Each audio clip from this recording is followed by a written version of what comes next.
Hey Internet, I'm here with my friend Jon Dretto, and today we are talking about the 7-string, I don't even know what to name this thing. It's insane. Yeah, it's crazy. It came out ridiculous. When I saw these photos on our photo rack, I texted Paul Miles, the private stock director, and was like, dude, you nailed it. I did not think that we were gonna be able to pull this off, to be completely honest with you. There's a lot of elements that if they're not put together just right, it would fall apart. You know, Well said. it was, they nailed it. They really did. So why did they nail it? It's the creative use of the private stock price sheet that I interpreted into this build. So the concept was, how could we build something that looked different, but still was within the bounds of your typical private stock design that anybody could do? So this is a pickup first guitar design, which is pretty rare. Yeah. Pretty rare for any guitar brand, pretty rare for me when I'm speccing builds and designing builds at Ish. Pickups are normally an afterthought. Exactly. What fits the build the best? Yeah. Hey, what color do you want your pickup covers? Oh, I guess black because the guitar is black. Whatever, right? So in this case, I went the opposite direction. So in a 7-string private stock, PRS doesn't make a 7-string pickup. In a 6-string, you have to use a PRS pickup, but in a 7-string, you can use whatever pickup because they don't make one. So I started browsing Bare Knuckles' website, who builds all of these cool custom pickups, as you probably already know. And I happened to see this design and thought, you know, that looks just like Swamp Ash. It kind of does. That looks just like Swamp Ash when you grain fill it. But of course, PRS has never done a color like that before, done anything like this before. So yeah, I mean, we've seen the grain-filled, like the dog hair look, but I've never seen anything like this. It's ridiculous. So yeah, it is. Essentially, a couple key elements here. One is obviously the insane pickups. Not only are they this like crazy, I don't even know what to call this color, lime yellow fluorescent thing with the pink. It's almost acid green. Acid, that's a good way to say it. It's very 80s inspired, obviously. Also, we have pink pole pieces here, and even if you see close-ups of the guitar, even the mount for the pickup is actually powder-coated pink as well, which is super cool. Nice touch. You can see in the direct mount there. Also, the inlays of the guitar are very sleek.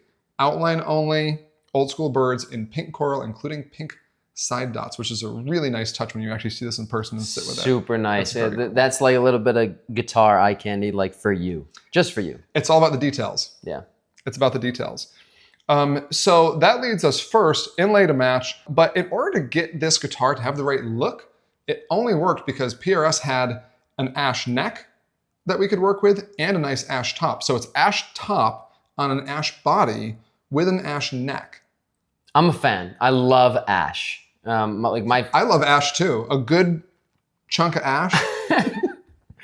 My go-to Tonewood has been ash for many years now, and I started with the unroasted forms, but I gravitate more towards the roasted. Well, now everyone's not going to want this guitar because they're going to want it roasted. What the heck? But that's on a I'm going somewhere with this, kind of. So that's on a 6-string guitar, where it's typically a bit brighter, and I find that the roasting gives it a little bit of like, there's something that happens in like the mid-range, the low mids and the upper mids. Something is different there for me. I agree. So the 7 strings having an unroasted ash, you retain like kind of a little bit of like a scooped thing with like a brighter top end and a tight low end. So perfect for a 7. Perfect for a 7. Yeah, which you're going to hear in just a minute from one of our techs, CJ's. One of our techs named CJ, who is a phenomenal player. The last thing that's really interesting to note about this guitar is it's actually for a private stock that looks, I mean, literally a one-off, looks like nothing else. It's a showstopper. This is actually sort of reasonably priced. This was an intentional use of the private stock price list that made the guitar very exciting, but there's not like crazy inlay, there's not purfling or like something ridiculous that makes the guitar super expensive. It's almost like this is like your MacGyver 7-string. Like, these are what I have to work with, and how can I make the coolest thing ever with this? There's no compromises, but it's also like super unique and special. Yes. It's really cool. genuinely floored by this build. I'm super proud of it.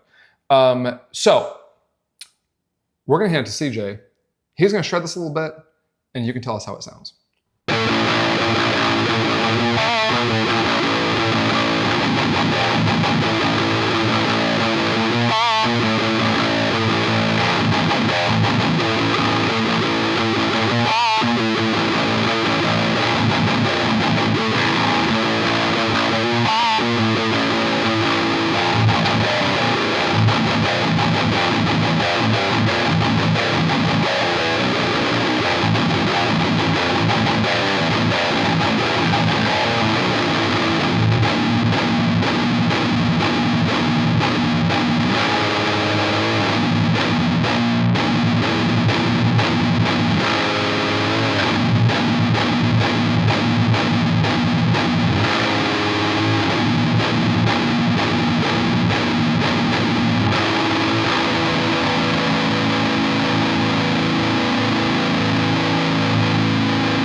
So I hope you liked how it sounded. We're gonna build more of these, maybe some different colorways. Yeah. Any ideas? I have lots of ideas. Like what? I think that this would lend itself really well to like a very two colors or shades that have no business being next to each other. You know what I mean? You mean like lime green and pink? Yes, I love it. So we'll see more of these things coming through. This one I'm sure is going to sell quickly, like most of the Ish private stocks do. get in touch. Tell us what you think would be great. And if you want to collaborate with us, work with me on a build for one of these, get in touch. We'll talk to you soon. Thanks, y'all.